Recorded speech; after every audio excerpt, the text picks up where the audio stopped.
আমাদের ইতিহাস আছে, 30 বছর রাষ্ট্রীয় সন্ত্রাসের মোকাবেলা করছি আমরা। কিন্তু যে জাতি সিংহের জাতি, আমাদের গর্জন করা উচিত ছিল, কিন্তু একমাত্র ভারতবর্ষের সংবিধানকে আমরা রেসপেক্ট করি, শ্রদ্ধা করি, সম্মান করি, তাই আজকের ঘোলা থানা অটুট আছে, অক্ষুণ্ণ আছে। না হলে এই ঘোলা থানা মাটির সঙ্গে মিশে যেত। আমরা এর আগে দেখেছি 2011 সালে এই ঘোলা থানার পুলিশ গুলি করে আব্দুল সালামকে খুন করেছিল।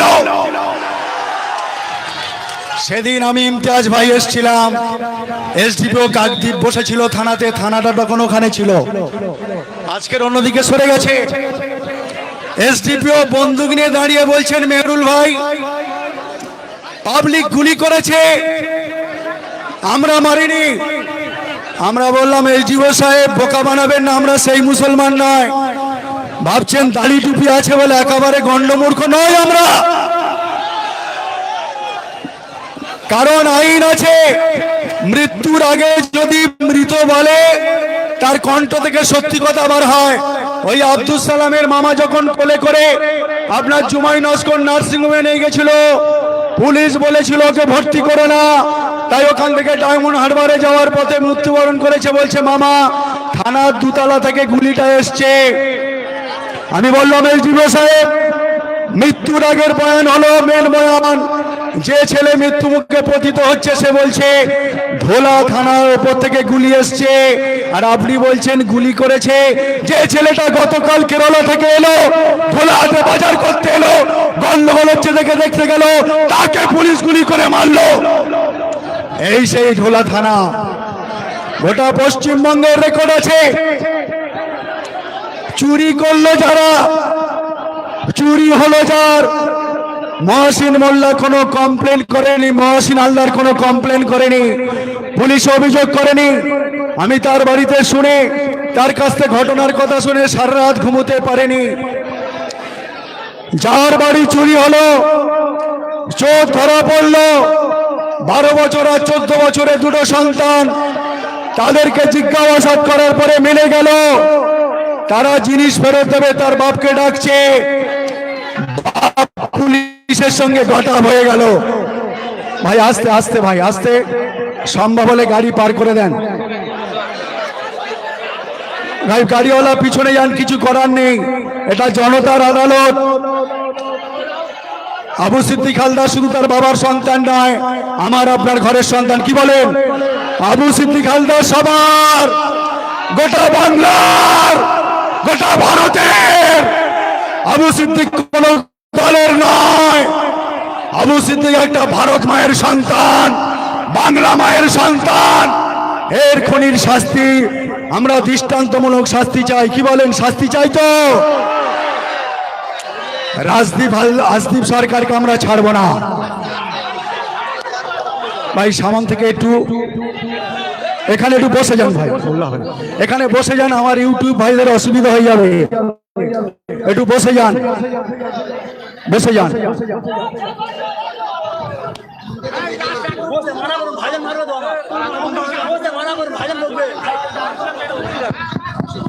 এইখান থেকে উঠতে হবে ভাইয়েরা আমার, 10 থেকে 12 ফুট জায়গা ক্লিয়ার রাখতে হবে, অনুরোধ করছি একটুখানি উঠতে হবে। আপনারা একটু উঠে স্টেজের কাছ থেকে এই মাইকটা এমন ভাবে দিয়ে দিন, এই মাইকটা খুলতে হবে। মাইকের দায়িত্বে যে আছেন ভাই, এই মুখো যে মাইকটা আছে এটা খুলতে হবে, নাহলে লাইনটাকে বন্ধ করতে হবে। মাইকের দায়িত্বে যে আছেন, আমাদের প্রশাসনকে বলা ছিল 3টের পর থেকে এইদিকে রোডটা বন্ধ করে ওই দিক থেকে ঘুরিয়ে দেওয়ার কথা। আমাদের এখানে যারা দায়িত্বে আছে কর্মকর্তা, তারা থানায় গিয়েছিল, কথা বলেছিল। আমি প্রশাসনকে অনুরোধ করব, অহেতুক যারা গাড়িতে আসছেন এই রোডে তাদেরকে আর হ্যারেস করবেন না, তাদেরকে যে রোড দিয়ে ঘোরানোর কথা সেইভাবে ঘুরিয়ে দেওয়ার ব্যবস্থা করুন। কারণ আমরা যতক্ষণ ভিড় ছিল না, গাড়ি যাওয়া আসা করছিল, কোনো অসুবিধা ছিল না, কিন্তু এক্ষুনি যে পরিমাণ জমায়েত হয়ে গেছে তাতে করে এই রোড দিয়ে পাস করা খুবই অসুবিধাজনক। যার কারণে প্রশাসনের যারা দায়িত্বে আছেন তাদের কাছে অনুরোধ করব, আপনাদের যেভাবে আপনারা আমাদেরকে বলেছিলেন যে ওই দিকে যে রাস্তা আছে যেদিক থেকে ঘোরানো যাবে, তো ঘুরিয়ে দেওয়ার রাস্তা আছে, সেইভাবে মাদারপাড়া পোলের ওখান থেকে যেভাবে ঘোরানো সম্ভব সেটা আপনারা বেটার জানবেন, সেইভাবে আপনারা একটু কোঅপারেট করুন। আমরা অত্যন্ত দায়ে পড়ে আজকে এই সভা রাস্তার উপরে করতে হচ্ছে। আমাদের রাস্তা আটকে সাধারণ মানুষের অসুবিধা হয় সেরকম কাজ আমরা আজ পর্যন্ত কোনোদিনই করিনি, কিন্তু যখন তরতাজা 22 বছর 21 বছরের যুবককে প্রকাশ্যে মার্ডার করা হয় তখন মানুষের আবেগকে আর ধরে রাখা যায় না, যার কারণে আজকে আমাদের রাস্তায় এইভাবে নামতে বাধ্য আমরা হয়েছি। আপনারা আমাদের সঙ্গে সহযোগিতা করুন, এই প্রতিবাদ শান্তিপূর্ণ হবে। এই প্রতিবাদ কোনো বিশৃঙ্খলার প্রতিবাদ নয়। আমরা আইনের উপর ভরসা রাখছি, কোর্টের উপর ভরসা রাখছি, বিচারের উপর ভরসা রাখছি, আর আমরা ন্যায় বিচারের আশায় থাকব। কিন্তু রাস্তায় প্রতিবাদ হবে, প্রতিবাদ মানুষ করবে, প্রতিবাদে মুখরিত হবে, জনগণের আবেগ প্রকাশ পাবে, আর বিচারের উপর আমরা ভরসা রেখেই এই প্রতিবাদ করছি। আপনারা সেই কারণে আবেদন করব, আপনারা সহযোগিতা করুন। যারা ভলেন্টিয়ার্স আছেন এখানে তাদেরকে বলবো আপনারা দায়িত্ব নিয়ে দায়িত্ব সহকারে আপনারা দায়িত্ব পালন করুন। স্টেজের সামনের জায়গা ফাঁকা রাখতে হবে। আমি সবাইকে করজোড়ে অনুরোধ করব, এইখানে বাঁশ বেঁধে ব্যারিকেড করার মতো পরিস্থিতি নেই, কারণ এটা রাস্তার উপরে, আপনারা বুঝতেই পাচ্ছেন। তা না হলে আমরা হয়তো বাঁশ বেঁধে স্টেজের সামনে ব্যারিকেড করে দিতাম। আপনাদের অনুরোধ করব, আপনারা যেহেতু আপনারাই দায়িত্ব নিয়ে এই প্রতিবাদ সভায় এসেছেন, আপনাদের সঙ্গে নিয়ে আপনাদের সহযোগিতায়, আপনাদের জন্যই এই প্রতিবাদ, সুতরাং আপনাদের সহযোগিতা ছাড়া এই অনুষ্ঠান কোনোদিন সফল হতে পারে না। আমরা কোন রকম আলাদাভাবে ব্যারিকেড করার কারণে চেষ্টা করিনি। আপনারা মঞ্চের সামনেটা খালি রাখুন, 10 ফুট থেকে 11 ফুট আপনারা খালি রাখুন, রেখে দাঁড়ান। আমি অনুরোধ করছি আপনাদের কাছে, এই মিডিয়ার ভাইয়েরা যে দাঁড়িয়ে আছে তার পেছন থেকে আপনারা দাঁড়িয়ে যান, বা চেয়ার দেওয়া আছে, বসা সম্ভব হলে বসুন। আমি সবাইকে আরেকবার অনুরোধ করছি, ভলেন্টিয়ার্সদের বলবো আপনারা সঠিকভাবে কারোর সঙ্গে রাগারাগি করবেন না, সবাইকে বুঝিয়ে বলুন, নিশ্চয়ই বুঝবে, কারণ এই অনুষ্ঠান তাদেরই জন্য, তারা নিজেরাই আবেদন করেছে, যার কারণে আজকে এই প্রতিবাদ সভা। সুতরাং এই প্রতিবাদ সভা আপনাদের সহযোগিতায় শান্তিপূর্ণভাবে হবে। আপনারা একটু পিছিয়ে যান। এই যে আমাদের মিডিয়ার বন্ধুরা যে লাইনটা করেছে, এই লাইনের পেছন থেকে আপনারা দাঁড়ান বা বসুন। আমি সবাইকে অনুরোধ করব, ডান দিক থেকে যারা আসছেন ঠেলে মঞ্চের সামনে চলে আসবেন না।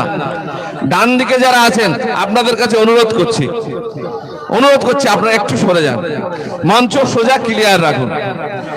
এইদিকে সিঁড়িটা আছে, সিঁড়ি সোজা একটু ক্লিয়ার রাখুন। আমি অনুরোধ করছি আপনারা শুনুন, চুপচাপ, কথা না শুনে দাঁড়িয়ে থাকলে হবে না। সহযোগিতা দরকার, আপনাদের সহযোগিতা দরকার। এখন আমাদের যিনি বক্তৃতা দিচ্ছিলেন আমাদের মেহরুল ভাই, তার হাতে মাইক তুলে দিচ্ছে।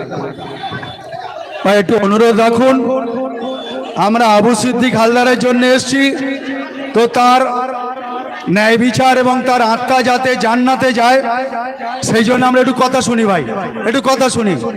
ভাই যে কথা বলছিলাম,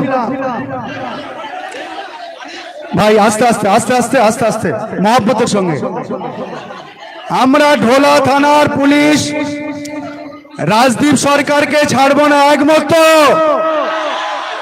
এবং এর সঙ্গে যিনি আইসি আছেন, কারণ রাজদীপের বাবার ক্ষমতা নেই, বিনা আইসি মানে সংসারের কর্তার বিনা অনুমতিতে কারোর কিছু করতে পারে, তাই ঢোলা থানার আইসিকে আমরা ছাড়বো না। আমরা হাইকোর্টে ক্ষান্ত নয়, হাইকোর্ট যদি ন্যায় বিচার না দেয় আমরা সুপ্রিম কোর্টে উকিল ঠিক করে রেখেছি, আপনাদের ঘাবড়াবার কোনো কারণ নেই। এ সুপ্রিম কোর্টে যাবে, কারণ রাজ্য সরকার মমতা সরকার চাইছে চেপে দেওয়ার জন্য। তাই রাজ্যের যিনি সরকারি আইনজীবী তিনি বলছেন জন্ডিসের কারণে মরেছে, জন্ডিস হয়েছে।